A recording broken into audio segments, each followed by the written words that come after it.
رہنما MKM پاکستان مصطفیٰ کمال اس وقت کراچی میں نیوز کانفرنس کر رہے ہیں اور ایک سلسلہ چل پڑا ہے، ایک اسٹیبلٹی کا سلسلہ چل پڑا ہے کہ جس سے فائدہ ایک عام پاکستانی کو ہوگا. اور اسی اسنا میں پاکستان میں اس مہینے 17 15 16 17 18 کے درمیان اسلام آباد میں شنگھائی کانفرنس کا سمٹ ہو رہا ہے. شنگھائی SCO کا سمٹ ہو رہا ہے جس میں کئی سربراہان مملکت، کئی ملکوں کے وفاقی فورن منسٹرز اور ان کے وفود پاکستان آئیں گے. اور پاکستان اس وقت دنیا کی نظروں میں ہوگا. یقیناً انویسٹرز، دنیا بھر کے لوگ اس کو دیکھ رہے ہوں گے اور اس سمٹ کے کامیاب ہونے سے پاکستان کی کریڈیبلٹی جو ہے وہ اور اچھی ہوگی، اسٹیبلٹی اور اچھی ہوگی اور لوگوں کا، انویسٹرز کا، لوکلز کا اور باہر والوں کا ٹرسٹ جو ہے وہ بڑھے گا. ایسی سچویشن میں ہم آج مجبور ہیں اس والی بات کی کرنے میں، اس لیے ہم نے آپ کو زحمت دی ہے.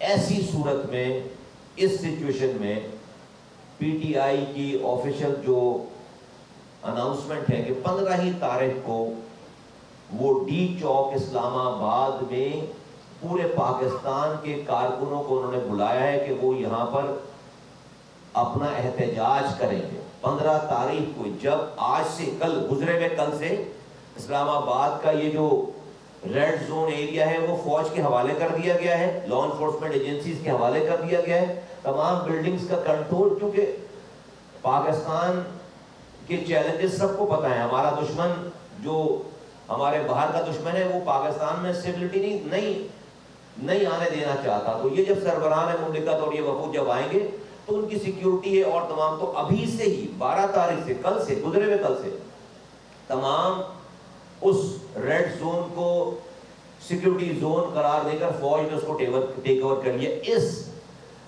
سے بھی اور زیادہ پیک ٹائم ہوگا جب 15 تاریخ کو سربراہان مملکت جو ہے دوسرے ممالک کے وہ لینڈ کر رہے ہوں گے پاکستان میں. اور اسی ٹائم پر ڈی چوک پر جو ہے وہ مظاہرہ اور احتجاج اناؤنس کیا گیا پورے پاکستان، PTI کی جانب سے پورے پاکستان کے اپنے کارکنوں کو اور تمام لوگوں کو. سیاست سے ہمیں کوئی اختلاف نہیں ہے. احتجاج سیاست کا حصہ ہے، جمہوریت کا حصہ ہے ساری چیزیں. لیکن ہماری سیاست، ہماری گریونسز، ہماری اپنی ذات، ہماری اپنی پارٹی اس ملک کے وقار، اس ملک کی سالمیت سے زیادہ اوپر نہیں ہے.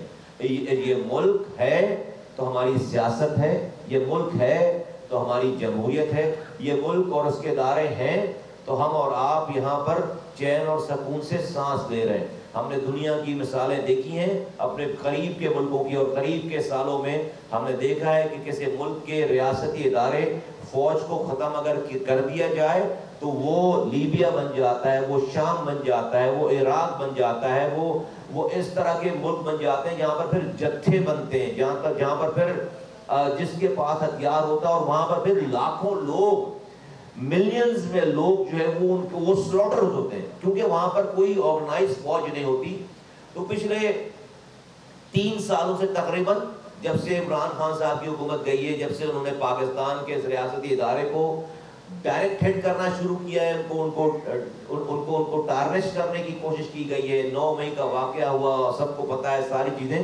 ہم نے آج تک اس پہ بہت زیادہ بات نہیں کی ہے، بلکہ بات ہی نہیں کی ہے. لیکن ابھی 15 تاریخ کا جو احتجاج ہے، ہم MKM اس بات پر مجبور ہے کہ آج ہم لوگوں کے سامنے اپنی بات رکھیں کہ یہ کہیں سے بھی ملک کے مفاد میں نہیں ہے، یہ کہیں سے بھی اداروں کے، ریاست کے مفاد میں نہیں ہے. اس سے پہلے آپ احتجاج کرتے رہے ابھی چند دنوں پہلے تک، اس کے بعد بھی دن آئیں گے.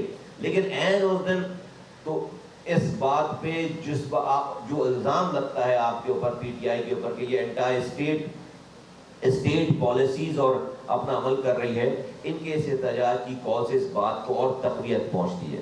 اور طرح طرح کی باتیں ہوتی ہیں اس ملک میں اور بہت وثوق سے ہوتی ہیں. ہم نے کبھی اس طرح کی بات پہ بہت زیادہ اسے ہم نے نہیں اب تک دیکھا تھا، اس والی بات کو ہم یقین کرتے تھے. لیکن کچھ حالات اور واقعات ایسے ہیں کہ جب اب اس کے اوپر توجہ دیا جانا بہت ضروری ہے. مثلا اسرائیل اور اس خطے میں فلسطینیوں دنیا کے اپنے خطے میں فلسطینیوں پر ظلم کر رہا ہے. وہ ان کو اپنی درندگی کا نشانہ بنا رہا ہے. ہم سب دیکھ رہے ہیں ایک سالوں سے کہ ہزاروں کی تعداد میں بچے، ہزاروں کی تعداد میں خواتین شہید ہو گئی ہیں. اور یہ ایک سال کی نہیں. اس اسرائیل کی جارحیت کو روکنے کے لیے آپ اس خطے میں سفر کریں، لبنان میں، فلسطین میں، دنیا میں کہیں سے ملیں، تو وہاں کا مسلمان پاکستان کی طرف دیکھتا ہے. یہ ہمارے دشمن کو بھی پتہ ہے، اسرائیل کو بھی پتہ ہے کہ اگر کبھی، اس لیے کہ پورا یہ عرب ورلڈ تو خاموش ہے، لوگ آج بھی وہاں کے لوگ پاکستان کی طرف دیکھتے ہیں. یہ دشمن کو بھی پتہ ہے، یہ اسرائیل کو بھی پتہ ہے، اور اس نے اس کو پاکستان کو آف گارڈ نہیں چھوڑا ہوا. اسرائیل کا سب سے بڑا سپورٹر جو ہے وہ ہمارے پڑوس میں انڈیا بیٹھا ہوا ہے. اور آج جو ہمارے ملک میں اور پاکستان پہ آپ کو بظاہر نظر آتا ہوگا کہ کوئی ڈائریکٹ پاکستان پر حملہ نہیں ہو رہا، کہ کوئی فوج آ رہی ہے، کوئی جہاز آ رہے ہیں، کوئی بمباری کر رہے ہیں، لیکن پاکستان چونکہ اسرائیل کے لیے اور دنیا کی جارحیت کے لیے، مسلمانوں کے اوپر ہونے والی جارحیت کے اوپر ایک واحد لاسٹ لائن آف ڈیفنس ہے، اس لیے پاکستان کو انٹرنلی اس کے اوپر ایک وار انلیش کر دی گئی ہے، ایک جنگ مسلط کر دی گئی، انلیش کر دی گئی. پورے ملک میں آپ دیکھیں کہ آپ جس طرح سے ایک انریسٹ، جس طرح سے سارا کام ہو رہا ہے، اور پی ٹی آئی نے اپنے اس تمام جمہوری حق کا نام دے کر اپنی تمام کیمپین کو پاکستان کے ریاست کو ہلانے کے لیے استعمال کرنا شروع کر دیا اور کر رہی ہے. ہمیں اس والی بات پر تشویش ہے کہ اس کی انویسٹیگیشن ہونی چاہیے کہ آیا کیوں کہ جب پاکستان کی طرف فلسطین کے مسلمان امید بھری نگاہ سے دیکھ رہے ہیں پاکستان مضبوط ہوگا تو کسی کی مدد کر سکے گا. اسرائیل کو دشمن کو پتہ ہے، اور وہاں پر پاکستان کو کھوکھلا کرنے کے لیے سیاست سے کسی کو منع نہیں ہے، احتجاج سے کسی کو منع نہیں ہے. گریونسز سب کے ہیں، سب کو جو حکومت کر رہے ہیں ان سے بھی پوچھیں، ان کو بھی ریاست سے کئی شکایتیں ہوں گی. آپ سارے کام کریں لیکن ریاست کو اور اس کے اداروں کو کھوکھلا کی اجازت کبھی کسی نے نہیں دی، اور کبھی کوئی نہیں کرتا ملک سے وفاداری کرنے والا. اس دور میں جب آپ ریاست پہ اٹیک کرتے ہیں، پاکستان کی سالمیت کو اندر سے اوپر اٹیک کر رہے ہیں، والی بات اور کیا مطلب لیا جائے کہ آپ دشمن کے ہاتھوں میں کھیل رہے ہیں. آپ اسرائیل کے یہاں پر اس پر عمل پیرا ہے. ابھی چند دنوں پہلے کی تو بات ہے، پاکستان کی تاریخ میں پہلی دفعہ 75 سالوں میں ہوا ہے کہ کسی پاکستان کے لیڈر کی تعریف میں آرٹیکلز لکھے جائیں اسرائیل کے اخباروں میں. ایک دو نہیں، بیک ٹو بیک جو ہے وہ تین آرٹیکلز، تین جو ہے وہ اخباروں کے صفحے سیاہ کیے گئے. صرف جو ہے وہ خان صاحب کی تعریف میں بتایا گیا کہ یہ ہماری بیسٹ بیٹ ہیں. بتایا جا رہا ہے اس میں کہ جو ہے وہ جب امریکہ میں نیا پریزیڈنٹ آئے گا، جب یہ کیا نام ہے اس کا امریکن کینڈیڈیٹ ٹرمپ جب آئے گا، تو وہ جو ہے وہ خان صاحب کو جو باہر لے آئے گا، اور وہ جو ہے وہ اسرائیل کے مفادات کو سیف گارڈ کریں گے. یہ والی بات لکھی جا رہی ہے، کوئی آفیشیل ڈینائل نہیں ہے. پھر اب سے چند 2 اکتوبر کی میرے پاس یہ ٹویٹ ہے. ایک صاحب ہیں جن کا نام زیک گولڈ سمتھ ہے، ان کا یہ ٹویٹ ہے میرے پاس. میں اس کا صرف ان کے ٹائم لائن پہ جا کے آپ سب لوگ پڑھ سکتے ہیں. یہ 2 اکتوبر کی بات ہے. وہ کہہ رہے ہیں Israel is fighting for its life, for its very existence. It is up against a coalition of authoritarian, violent, oppressive regimes.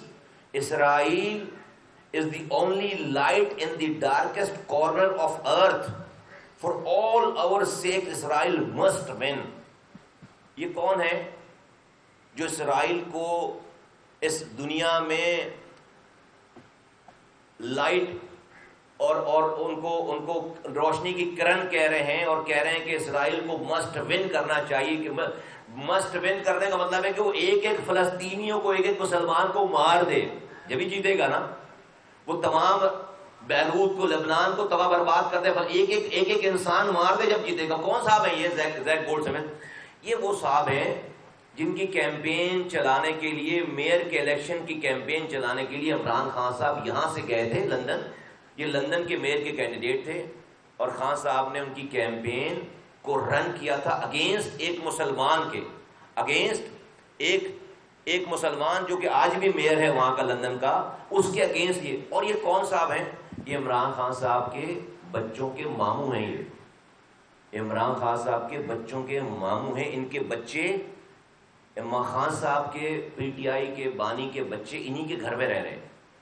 اور وہ کہہ رہے ہیں وہ اسرائیل کے لیے کھلم کھلا وہ یہ ٹویٹ ہے. تو ابھی یہ بھی سوال آتا ہے دماغ میں کہ کیا خان صاحب جو کہ ایاک نعبد و ایاک نستعین سے شروع کرتے ہیں، کیا ان کے بچے بھی مسلمانوں اور فلسطینیوں کی حمایت میں یا اپنے ماموں کی خیالات کی ترجمانی کرتے ہیں؟ اور کہیں یہ سارا لنک، یہ یہاں جو کچھ ہو رہا ہے اس سے سارا لنک تو نہیں ہے کہ پاکستان جو کہ کبھی انشاءاللہ تعالی مسلمانوں کا واحد سہارا ہے، آج بھی ہے، اور ہو سکتا ہے آج شاید نظر نہ آ رہا ہو، کل کو نظر آ سکتا ہے جب مستحکم ہوگا. تو پاکستان ہی آخری امید ہے فلسطینیوں کے لیے، کشمیریوں کے لیے. تو کیا اس کو اندر سے کھوکھلا کرنے کی کوئی سازش تو نہیں ہے؟ میں الزام نہیں لگا رہا، میں تو صرف آپ کے سامنے یہ بات ہی، یہ بہت سیریس چیز ہے اور جو عمل ہے اس سے ہر دن یہ ثابت ہوتا جا رہا ہے کہ آپ کو اس بات کی کوئی پرواہ، کوئی فکر نہیں ہے. نعرہ آپ نے لگا دیا ہے کہ خان نہیں تو پاکستان نہیں، خان نہیں تو پاکستان نہیں. آپ اس نعرے پہ منو ان عمل کرتے ہوئے دکھ رہے ہیں.